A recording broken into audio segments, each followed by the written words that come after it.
Bonjour et bienvenue à la 8e capsule en lien avec la démarche d'information concernant le virage plein air. Le sujet principal de cette capsule concerne l'amélioration de l'offre de camping pour 2021. Depuis le début dans ce dossier, les gens pensent que la ZEC veut faire des villages de roulotte qui seront là en permanence et seront revendus à d'autres comme si c'était un chalet. Ce n'est pas le cas. Comme on l'explique dans la capsule numéro 5, la période permise pour l'installation d'un équipement devra respecter la période établie, soit du 1er mai au dernier dimanche d'octobre. L'obligation de sortir les équipements à la fin de cette période est toujours d'actualité, et comme l'attribution est effectuée par tirage au sort, rien ne garantit une place l'année suivante. En aucun cas, l'association envisage la location annuelle sur ces terrains de camping. Avant de commencer à expliquer les différentes améliorations, quelle est la vision de la ZEC par rapport à l'amélioration de l'offre de camping? En premier lieu, l'amélioration de l'offre est un processus qui permettra de répondre à la vision, soit la consolidation et la diversification des produits reliés à l'activité de camping. La consolidation correspond à toutes les améliorations des produits déjà existants, comme l'amélioration des installations, afin de bonifier de façon générale l'expérience du client en camping. La diversification correspond à l'augmentation des différents types de produits. Cette vision permet d'augmenter le taux d'occupation des campings et donc d'augmenter les sources de revenus. La vision de l'amélioration de l'offre de camping n'est pas sans défi. Le respect des normes environnementales est une priorité. Actuellement, les campings de la ZEC n'ont pas d'installation septique. La ZEC aimerait donc tester les nouveaux produits avant d'investir dans des aménagements septiques qui peuvent coûter plusieurs milliers de dollars. À cet effet, la ZEC s'est informée auprès de la MRC de Portneuf pour voir les possibilités qui s'offrent à elle. Promouvoir la relève est également un défi pour l'ASM. Pour les jeunes familles, le camping est une activité de choix lorsque les vacances d'été arrivent. En ce sens, l'association pense que la diversification des activités, comme le développement de sentiers pédestres, peut attirer une clientèle plus diversifiée. L'impossibilité de faire des réservations peut rendre une clientèle plus réticente. L'instauration d'un système de réservation aidera grandement à maximiser le rendement des campings. Finalement, développer le territoire selon son potentiel d'accueil. Comme l'activité de camping fait partie intégrante du mandat des EC et que celle-ci peut être une source de revenus importante, pourquoi ne pas tenter de l'améliorer dans le meilleur intérêt de la ZEC? Ceci dit, pour 2021, l'ASM instaure un système de réservation afin d'améliorer l'accessibilité et de maximiser le rendement des campings. L'essai d'un nouveau produit par le biais d'un projet pilote permettra sans trop de frais et de façon contrôlée de voir l'impact d'une offre en location rustique long séjour. L'instauration d'un système de réservation complexifiera sans aucun doute les tâches des préposés à l'accueil. Par contre, avec les mesures liées à la COVID-19, cela permettra de limiter les contacts au poste d'accueil, en plus d'améliorer le service à la clientèle et de favoriser la gestion des emplacements de camping. L'Association sportive Migwick a fait plusieurs démarches et plusieurs analyses dans le but de connaître les différentes possibilités qui s'offrent à elle pour diversifier son offre et tester le nouveau produit de camping. D'ailleurs, parmi les types de camping à développer, l'ASM se tournerait davantage vers la location long séjour sur des emplacements rustiques. Il faut comprendre que la location long séjour donne l'autorisation à un campeur de laisser les équipements de camping sur place pendant la durée établie par l'ASM, soit du 1er mai au dernier dimanche d'octobre.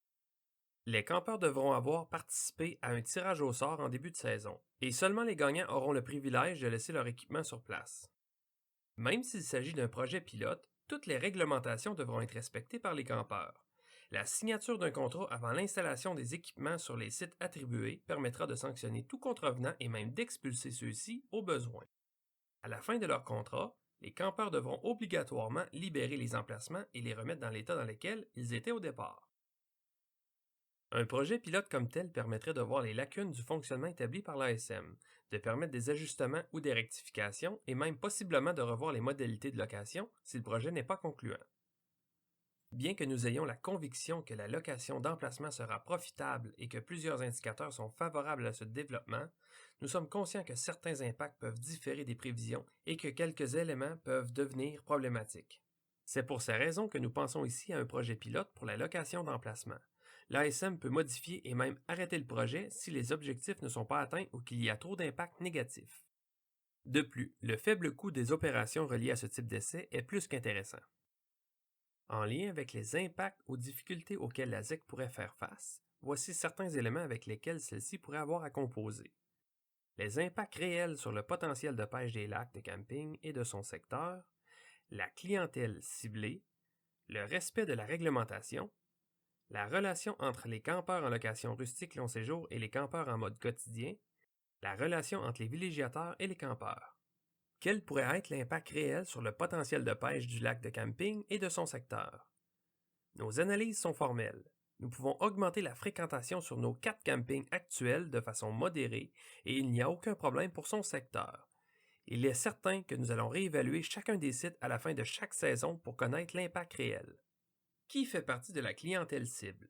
Une bonne partie de nos campeurs actuels ont manifesté leur intérêt pour la location. Il y a toujours une incertitude envers un nouvel usager, que ce soit un campeur ou un villégiateur. Cependant, si un nouveau campeur cause problème, nous avons la réglementation nécessaire pour intervenir auprès des campeurs. Nos règlements sont-ils respectés?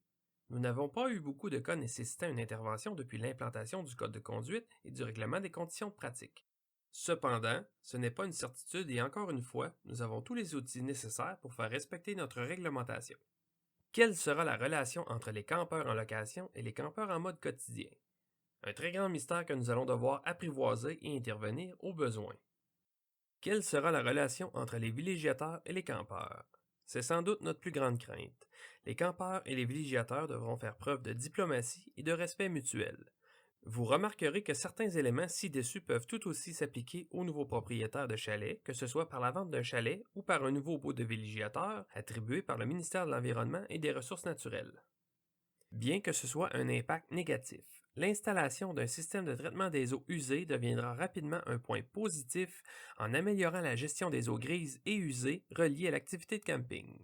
L'augmentation de l'effort de pêche et de la récolte est une possibilité. Cependant, qu'il s'agisse d'un développement en camping ou en villégiature, cet impact est à considérer. Dans cette optique, seulement la saine gestion des quotas peut permettre au plan d'eau de soutenir à une pêche durable. L'essai d'un nouveau produit par le biais d'un projet pilote permettra à la ZEC d'augmenter le taux de location des emplacements, de limiter les dommages du réseau routier dus au déplacement, d'augmenter les revenus et de permettre un meilleur contrôle des utilisateurs en camping par la signature d'un contrat. L'association a procédé à une analyse de faisabilité et d'impact du potentiel de location dans chacun des sites de camping. Celle-ci a révélé que nous pouvons introduire jusqu'au maximum permis, soit 80% d'emplacements en location modèle rustique long séjour dans chacun de nos sites. Cependant, l'objectif est de trouver l'équilibre entre la location court et long séjour selon le potentiel de pêche du secteur et les caractéristiques propres à chacun de ces sites. Le nombre d'emplacements proposés pour le projet représente 42% des emplacements disponibles. La représentation des emplacements sera suffisante pour obtenir une analyse objective à la fin de la saison. Le plan proposé sera réévalué à la fin de la saison et ne garantit pas que ce même plan sera soumis pour la saison 2022. Rappelons-nous les défis énumérés au début de cette vidéo. Respecter les normes environnementales. Promouvoir la relève en améliorant l'attrait général des campings. Maximiser le rendement des campings. Développer le territoire selon le potentiel. Comme l'aménagement d'une installation septique est très coûteuse, l'Association sportive Migwick a entrepris les démarches avec la MRC de Portneuf pour voir les différentes possibilités. En lien avec le projet pilote, une entente sur la gestion des eaux usées avec la MRC a été conclue.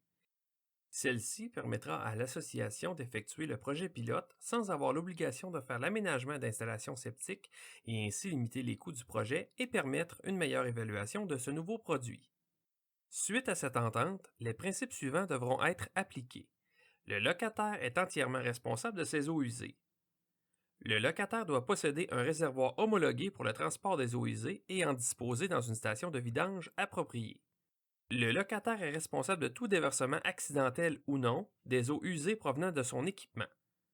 Aucune installation de façon permanente ou temporaire pour son approvisionnement en eau ne sera tolérée. Cette entente permettra à la ZEC d'expérimenter et d'analyser la location tout en augmentant ses revenus avant d'investir dans des équipements sanitaires. Le nombre d'emplacements suggérés dans le plan ci-dessous sera fort probablement moindre en début de saison, car quelques travaux d'aménagement sont à finaliser au camping Lieto et au camping Blanc. Cependant, le nombre suggéré devrait être atteint en cours de saison. Le nombre d'emplacements consacrés pour le projet pilote seront de 2 sur 6 pour le camping Batiscan, 6 sur 12 pour le camping La Salle, 3 sur 9 pour le camping Blanc et 4 sur 9 pour le camping Lieto. Il est à retenir qu'aucun ajout d'emplacement n'est prévu et donc que la capacité des campings n'est pas plus grande. Il s'agit simplement d'une diversification de produits. Les projets en cours liés à l'activité de camping et à la diversification se résument à la demande d'aménagement pour un site de camping de 4 emplacements rustiques sauvages au lac du Galles en lien avec la paroi d'escalade. La demande d'aménagement pour un site de camping de 9 emplacements rustiques près de la rivière aux éclairs. La demande de régularisation du camping Batiscan.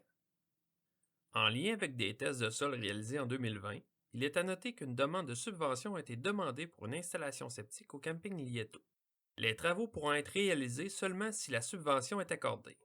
Les projets communautaires, quant à eux, se résument au développement de 3 sentiers pédestres, un au Lieto, un au Dugal et un au kilomètre 3 de la traverse du lac La Salle. Nous avons également la location d'équipements nautiques comme les planches à pagaie, les kayaks et les embarcations de pêche. Autrefois, il n'y avait pas de vision de développement à long terme. Actuellement, le virage plein air est une réalité tant pour les ZEC, les pourvoiries et les réseaux de la CEPAC et oriente la vision de la ZEC vers un développement axé sur la diversification de ses offres. Pour tous les utilisateurs qui ont des questions concernant le sujet des capsules, vous pouvez remplir un court formulaire qui est accessible via le site internet de la ZEC sur l'onglet Virage plein air en suivant les étapes suivantes. Cliquez sur le formulaire, enregistrez-le dans votre ordinateur, remplissez-le et sauvegardez-le, envoyez-le à l'adresse courriel de la ZEC. Chaque question sera redirigée à la personne susceptible de vous donner la meilleure réponse et toutes questions et réponses seront publiées de façon anonyme dans le document questions-réponses qui sera mis à jour régulièrement.